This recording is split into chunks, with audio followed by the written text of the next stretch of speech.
What up, B Squad? It is your boy JB, and we are here today, you guys, with Let's Get Into the Blogs. Again, I don't know what number this is, but this is Let's Get Into the Blogs. I think this is, I don't know what number it is. You guys will see it on the screen. Well, you guys will see it on the screen and in the description box as well. Because again, I don't know what episode I don't know what number this is, and I just did one last week. But before we go ahead and get into it, if you guys are watching this video or any other video on the channel and you guys aren't subscribed yet, then I need you guys to do me a solid favor and stop taking me out on this date and having me pay for it at the end of it. You guys know the routine. You can do me that favor by liking the video, subscribing to the channel, turning on your post notifications, and sharing the video, you guys. And with that out of the way, without further ado, let us go ahead and get into, no, wrong opening. What the heck is this opening? This is the let's get into let's get into what is hot and what is trending. My God, today. Get it together, JB. Get it together. All right, you guys. So the first story that we are going to discuss is going to be, let's talk about, well, I guess the first thing that I can talk about is something that I don't honestly care about. Now, I did post it on my community tab earlier this week that Basketball Wives is returning to VH1 on May 5th. I'm pretty sure that's a Monday. It's Monday, May 5th. Now, for me, I will have to go. My next orthodontist appointment is May 5th. So I did post in my community tab, should I review this season? So when I realized that it coincides with my orthodontist appointment, and they're going to be bonding, my back molars, I'm going to have to say we're going to miss out on this one, you guys. I don't want to do it. Here's what I will say. No, that's going to be a lie, because I don't like Evelyn, and I just don't want to sit there and watch Evelyn. So I'm not going to be able to review it because I don't like that lady, and I'm not going to have anything nice or positive to say about her. So I think the best thing for me to do is just to say, you know what, JB, don't review it. Leave it where it is. You guys know Scotty will probably be doing it. I know him, JoJo, and Terrence, they are thinking about doing roast and review for it. So check out my friends, and that'll be it. Sorry, guys, it's just not going to be on the channel for me. It's not going to be for me. But hey, like I said, go check out my friend Scotty. Go check out my friend JoJo. Go check out T. But yeah, definitely go check out my boys when they do it. And that's the closest. Yeah, that's going to be the closest that y'all get to shit, because you definitely ain't getting it from me. But that's it, you guys. The next story, you guys. All right, you guys. So the next story that I want to talk about is an interesting story. So I was on the blogs yesterday and just minding my business. Actually, I was minding my business, looking for stories and topics for Let's Get Into the Blogs. So there's somebody new that is accusing Diddy of assault. There's a male photographer that has come forward, right? So there is a male photographer that is saying that Diddy made the man give him fellatio, right? And at the end of the fellatio, once he gets to the climax, he says that Diddy made him hold it in his mouth like a squirrel. That is so disgusting. So it says here, yes, Sean Diddy Combs has been accused in a new lawsuit of forcing a male photographer to give him oral sex on the set of a commercial with the promise of helping his career take off. The man, only identified as John Doe, claims the Bad Boy Records founder started chatting to him while he was working on the high-profile commercial in 2022 or early 23 and coerced him into a blatant sexual quid pro quo, according to the court papers filed in Manhattan Supreme Court. Combs allegedly invited the photographer back to his trailer to discuss the potential career opportunities the suit filed Wednesday alleges. Ugh. I mean, my God, it just goes from bad to worse with that, man. It says Combs framed this meeting as an opportunity for plaintiff to advance his career. Plaintiff, although hesitant, could not turn down what appeared to be a career-defining moment few ever received, the filing states. Once inside the trailer, Combs' true intentions became clear. What had looked like a once-in-a-lifetime opportunity was a thinly veiled quid pro quo. The photographer alleges Combs immediately began making sexual advances towards him once they were behind closed doors. According to the filing, he unzipped his pants and told plaintiff words to the effect of, "If you suck it right, I'll make your career take off." The implication was clear. Also, that if plaintiff did not perform oral sex on Combs to his satisfaction, his career would be over, the suit alleges. The photographer claimed Combs had also threatened him with physical violence if he didn't follow through with the sex act. In the wake of the alleged incident, the snapper claims he had to go back to work despite him grappling with the trauma of the situation. Combs' legal team has denied the photographer's allegations. No matter how many lawsuits are filed, especially by individuals who refuse to put their names behind their claims, it won't change the fact that Mr. Combs has never sexually assaulted or sex trafficked anyone, man or woman, adult or minor, they said in a statement. What do you guys believe? I mean, I really honestly believe where there's smoke, there is fire. This is just disgusting. This is disgusting. Disgusting. And speaking of Diddy, let's get a little bit more into Diddy. So it says, judge dismisses 5 charges against Sean Diddy Combs in the $30 million sexual assault lawsuit. It says a judge has granted and denied charges brought against Sean Diddy Combs in a $30 million lawsuit from former producer Rodney Little Rod Jones, alleging sexual assault. We all know what Little Rod accuses him of, right? It says, but in the order filed earlier today and reviewed by Variety, Judge Paul Otaken granted and denied parts of Combs' August 2024 motion to dismiss the case. The order also reprimanded Jones' attorney Tyrone Blackburn and described his conduct regarding the motion as unsettling. The judge dismissed the RICO charges against Combs. It dismissed the RICO charges. He also dismissed negligent and intentional infliction of emotional distress claims, breach of contract claims, and the Trafficking Victims Protection Act claim against Combs Global, the TVPA claims against Combs, and I can't pronounce this, were granted, and the judge declined to dismiss the sexual assault and liability claims. I guess that's a little bit of a win for him. I guess that's a little bit of a win for Diddy. But I mean, you still got a man suing you. You got a man now saying that you made him give you oral sex to your satisfaction and that you would help his career. Here's the thing. If all these things that these people are saying about Diddy is true, it's honestly a special place in hell for Sean, Puff Daddy, Brother Love, whatever you want to call him. It's a special place in the pits of hell for him. That's all I got with that. Let's go ahead and move on to the next story, you guys. All right, you guys. So the one thing I forgot to mention in the beginning, I should have done this in the beginning of it, but rest in peace to boxing legend George Foreman.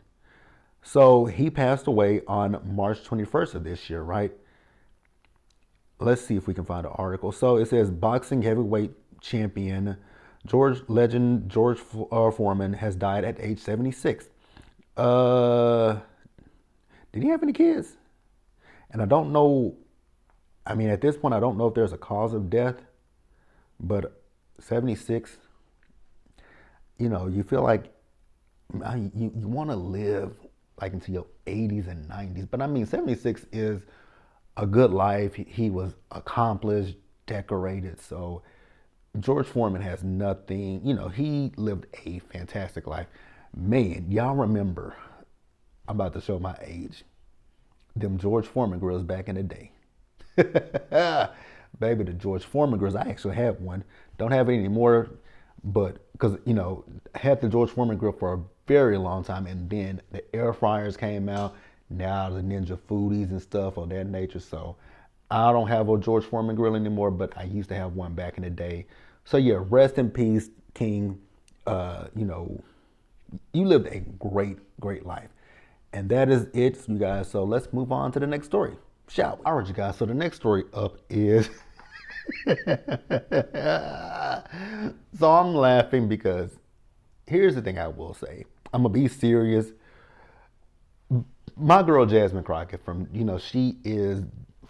she represents Dallas. She's not in my area. I think she's like over in like North Dallas, I think.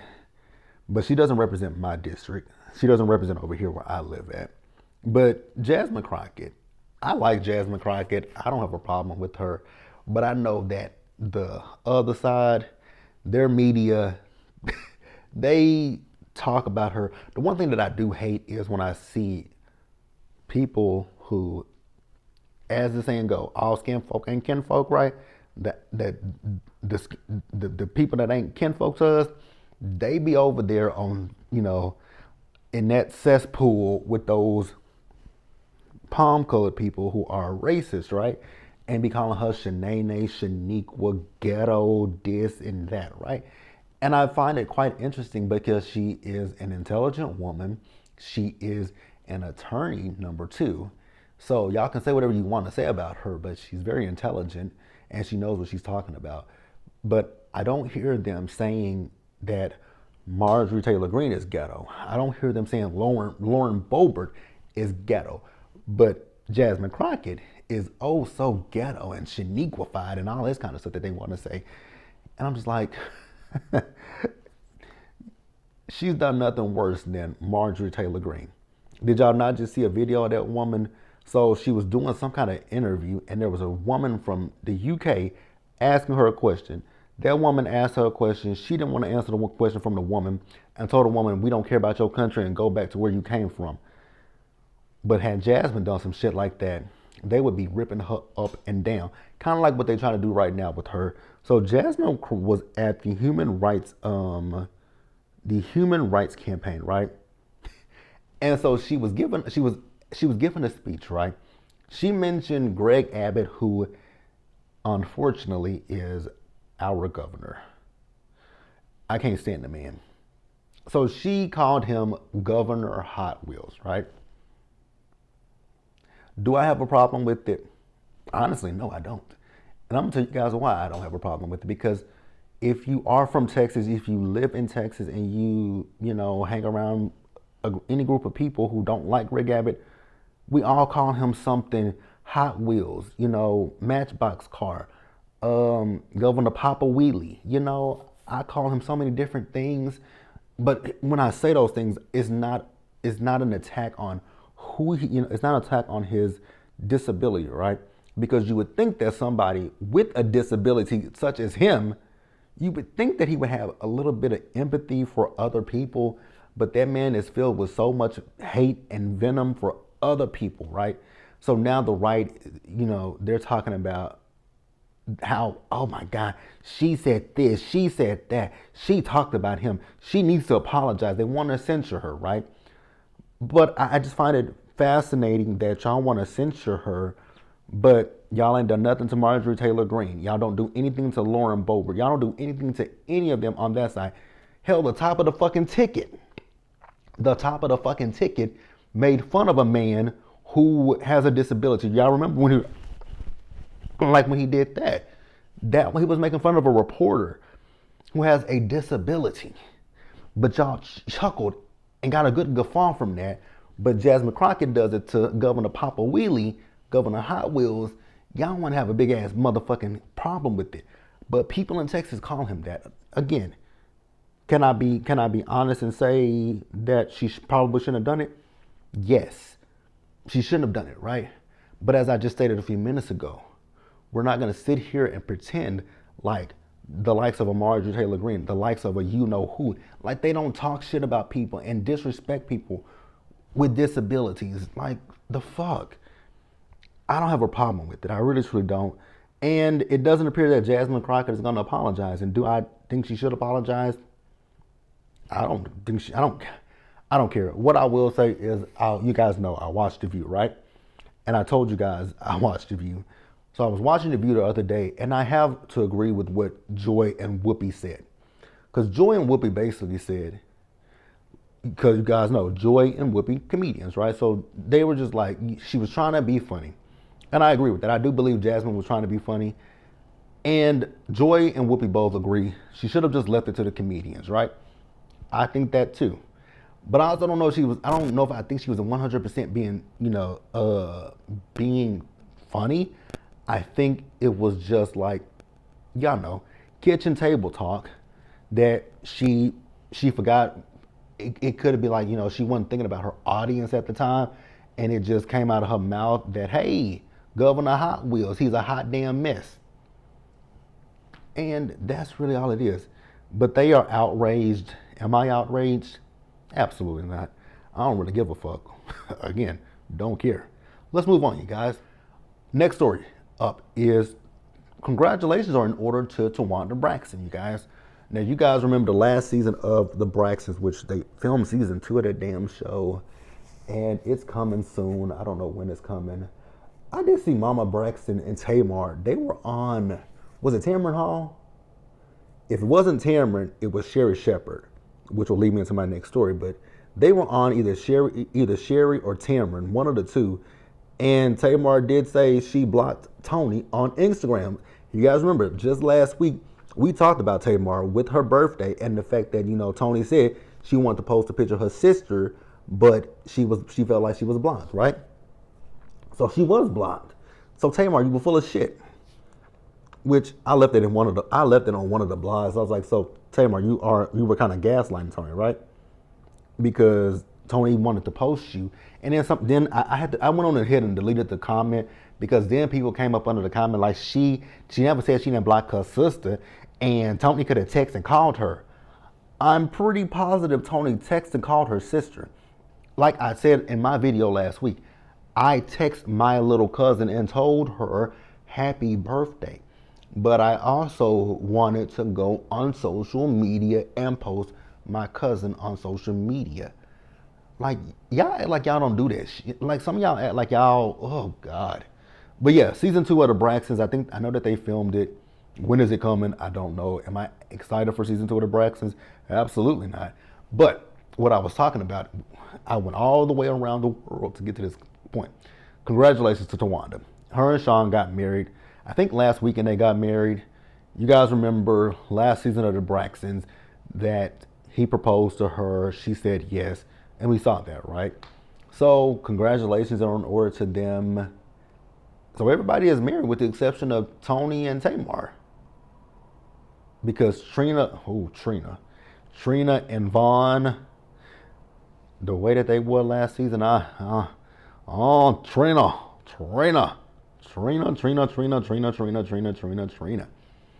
Let's move on, you guys, to the next story. Next up, you guys, this is very interesting to me. Now, I don't watch Sherri's show, and I ain't got no issues with Sherri Shepherd, but y'all know her show got renewed for a season 3 or 4. Again, I don't know what season Sherri's show is on. Congratulations to Sherri. But Sherri was on her show the other day, right? And she was talking about an unnamed celebrity. Now, she never said the celebrity's name. But on her show, she was addressing an unknown celebrity.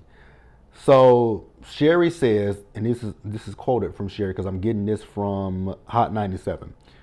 Because it says Nia Long seemingly reacts after Sherri Shepherd allegedly called her out for confronting her at the opening of Othello. It says, during an episode of Sherri Shepherd's show, the talk show host recalled an encounter with an unnamed celebrity. It says, quote, I want to talk about this unnamed celebrity, and she said, and what she said to me. So, quote, I get along with everybody. I really do, Sherri said. So I'm standing there, and I was talking to Kadeen and Deval Ellis. And Deval Ellis is on Sisters. So this unnamed celebrity actress, who shall remain nameless, I'm standing there talking, somebody grabbed my arm, and they forcefully turned me around. She continued. She says to me, she goes, you've been shading me a lot. That's what she said to me, Sherri recalled. I said to her, no, I haven't, because I was really confused, she added. And she goes, yes, you have. And then she just walked off. So then Sherri goes on to say, now let me tell you something. First of all, I know who I shade because I don't shade many people. It may be one person I shade, and I never have shaded this unnamed celebrity. And so you came up to me in front of everybody going, you shaded me, and then she walks off. So I was mad. I was really mad. And I said, you know what? You don't freaking get to do that to me. Sherry, who the fuck are you? So Sherry goes on to say, I would say to unnamed celebrity, because you think I shaded you, which means you watch my show. I don't know who you think I am, she said. I think you got me confused. I think you get me confused with somebody, one of the bloggers or influencers, because I know I didn't shade you. Okay, Sherry, ma'am. You think so Sherry really got a big head, because Sherry says, you think I shaded you, so that means you watched the show. Not necessarily. You do know that people, you can find clips of your, I'm pretty sure there are clips of your show, and I'm pretty sure if you've mentioned Nia Long on your show, I'm pretty sure people who know Nia Long probably said, hey Nia, so let me send you this clip of Sherry, what Sherry said about you. But Sherry says that she didn't say anything about her. Now, I don't know who Sherry thinks that Nia may have had her confused for, because there ain't too many people who look like you or resent. Well, there Yvette Nicole Brown. Now, I will say for years and years, I used to get Sherry and Yvette Nicole Brown confused with each other. I always got them confused with each other, right? Now, it says in an exclusive report, Page Six confirms the incident happened between actress Nia Long and Sherry Shepherd. Nia Long shared a picture via Instagram following the event and captioned it, about last night, ... and with the kiss face emoji. It says, classy, no remorse, no response is the response, reacted one fan. And no classy, no response is the response, reacted one fan. She fine and she stand on business, my girl, another responded. Sherry girl, I think you're putting 20 on 10, to be quite honest with you. I think you're putting 20 on 10. Here's the thing. I'm pretty sure you probably, let's be real. Wait a minute. Was Sherry, here's the thing. Y'all can correct me if I'm wrong, because I don't know. Was Sherry show around when Nia Long had her issues with her ex? Because I'm pretty sure everybody spoke on it. I'm pretty sure everybody had an opinion. And honestly, like I said, I don't watch Sherry's show. It's nothing personal against Sherry. It ain't got nothing to do with me liking Wendy and me, being loyal to Wendy. It ain't got nothing to do with that. I just don't watch her show because I tried to and I just didn't find it interesting. But I do feel like she does kind of some of the similar things that Wendy did, like with Hot Topics. Again, you guys can correct me if I'm wrong.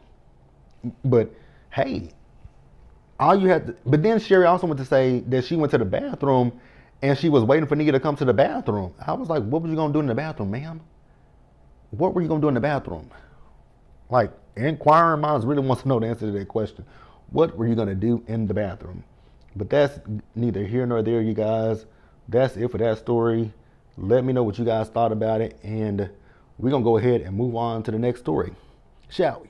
All right, you guys. So the next story up is going to be this Marvin Sapp thing. Now, this is a resurfaced video of Marvin Sapp, right? So Marvin Sapp is at his church, and in the video, like I said, it's a resurfaced video. So I don't know how recent this video is, but it's a resurfaced video of him asking his parishioners for $40,000, right? Now, I believe from what because I didn't watch the video before I came on here, but he was asking for $40,000, right? And he had the doors closed and locked. Now, he's saying, because people are trying to say, he was basically holding these people hostage, so to speak, right? But he's spoken out, right? Now, it says Marvin Sapp is back. You'd probably be disappointed to know it's not because of his gospel music. This time, the singer is doubling down on recent actions after many online were giving him a massive side eye. All the mess began when Sapp came under fire over a clip of him talking to a crowd of about 2,000 churchgoers went viral. Sapp reportedly asked folks in the crowd and watching through live stream to sow a seed of $20. But what really caught people off guard is when he told ushers to close the door to the congregation while they collect the money. Folks online had a field day over it, with many calling the gospel singer ungodly and even joking they never would have paid it, a direct reference to his never would have made it, right? But all the jokes and the backlash didn't sit right with the musical icon, so now he's speaking out, defending his actions in a statement on Facebook. My God. It says, quote, "To those unfamiliar with the church context or who may not regularly attend worship gatherings, this has been misinterpreted as holding people hostage as well as this has been misinterpreted as holding people hostage as well as offensive. That was never my intent," Sapp said. He went on to explain donating money in a church setting is often a vulnerable time for folks and almost risky. I mean, I'll give you that, but okay, whatever. He says, "My directive was not about control. It was about creating a safe, focused, and reverent environment for those choosing to give and for those handling the resources." He continues saying, "But that's where it ends.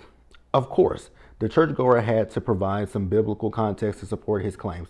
The Bible says they gave gold, silver, bronze, iron, and precious stones," he continued. "Specific amounts were recorded, not because God needed their money, but because the people needed to show their commitment to the vision and because stewardship demands accountability." Sapp concluded saying, "Honor, clarity, and truth are what I owe the people, and I'll always provide just that." But while many people in the comments praised the singer for being honest and sharing his perspective, others weren't as forgiving. I mean, you guys know, I told you guys I grew up a Baptist, right? But I went to the Church of God in Christ later in life, and I've saw that happen. Not to the point of asking for $20 and shit like that, but when the collection plate does go around, they do close the doors. like they wouldn't leave, like, because in my church we had two doors, right?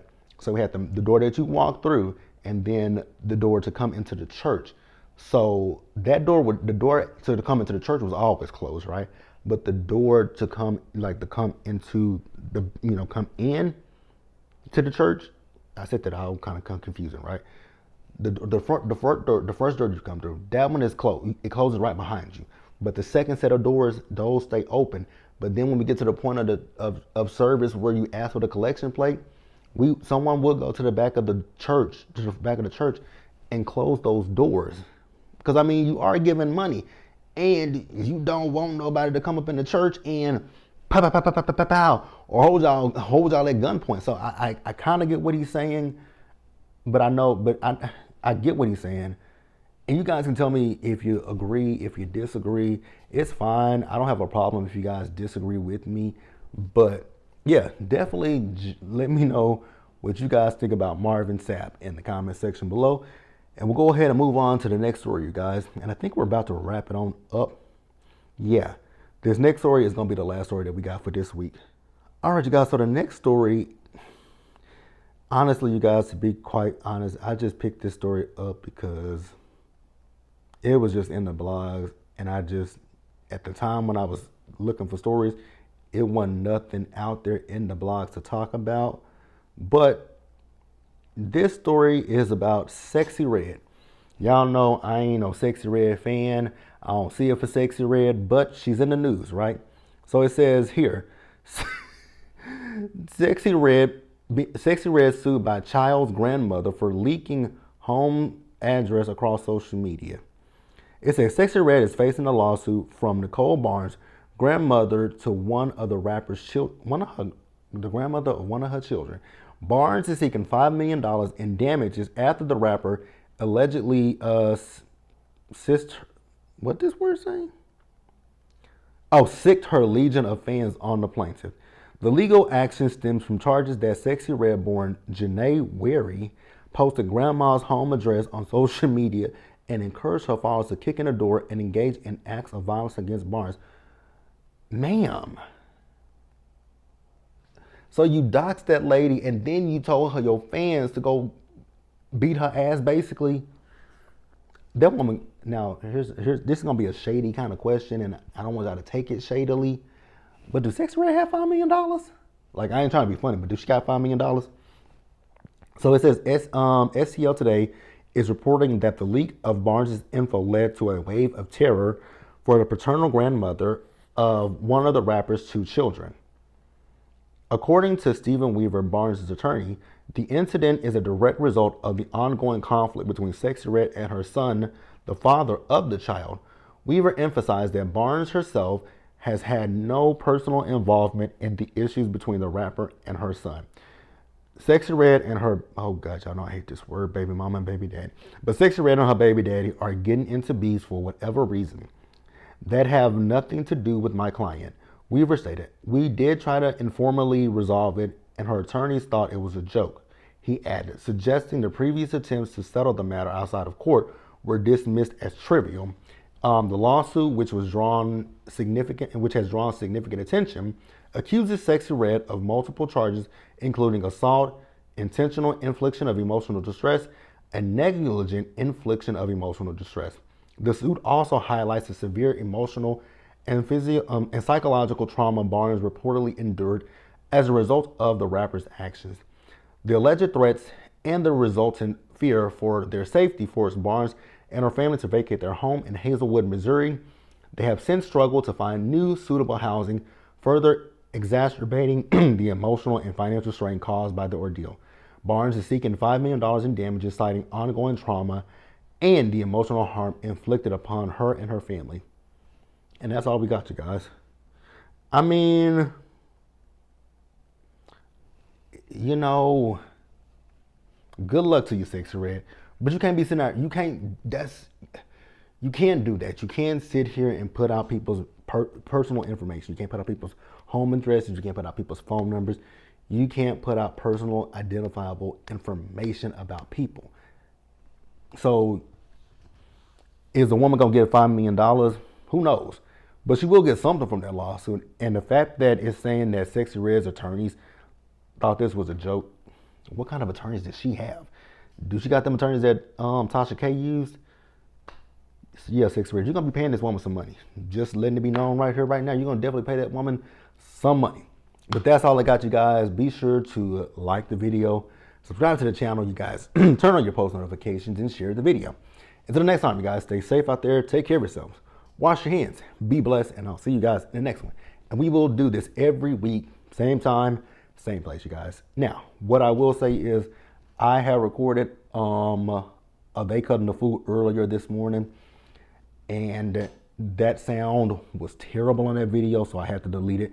And it was all about politics. Since the video wasn't good, I decided I'm not gonna record it, right? But what I did do in that video was I did give you guys a little bit of an update. So They Cutting the Food, with that, I do intend to have They Cutting the Food up. I'm thinking about that being a midweek video. So you guys will either get that on Wednesday or Thursday. Now, the times that you guys should look for videos, like Let's Get Into the Blogs and They Cutting the Food, 10 in the morning or 4:30 in the afternoon. One of those two. Now, with Let's Get Into the Blogs, I do intend for this to be up on Friday, right? So if you guys don't get it on Friday at 10 a.m., you'll get it at 4:30 p.m. If you don't get it at 4:30 p.m., then you guys are going to see it at 10 a.m. on Saturday morning. So with this video, you guys will see this one on Saturday at 10 a.m. and it'll be a premiere. So that's how we're going to work this out, you guys. But I appreciate you guys. I appreciate everybody who definitely watched the video last week and was in a live chat with me. I appreciate you guys so much. Thank you, guys. Thank you. And I'll catch you guys in the next video. So I also recorded Chasing Dallas too, you guys. That review, I'm gonna have to redo it as well because the audio was terrible in that one. And then Love After Lockup will be up. And then you guys know we are doing Beyond the Gates together, me, Scotty, and Really B. I also think I'm gonna do a pre-recorded video at some point this weekend for you guys. You know, I do enjoy doing it with Really B and Scotty, but also, you know, I wanna have my own standalone video as well. But hey, I'll see you guys in the next video.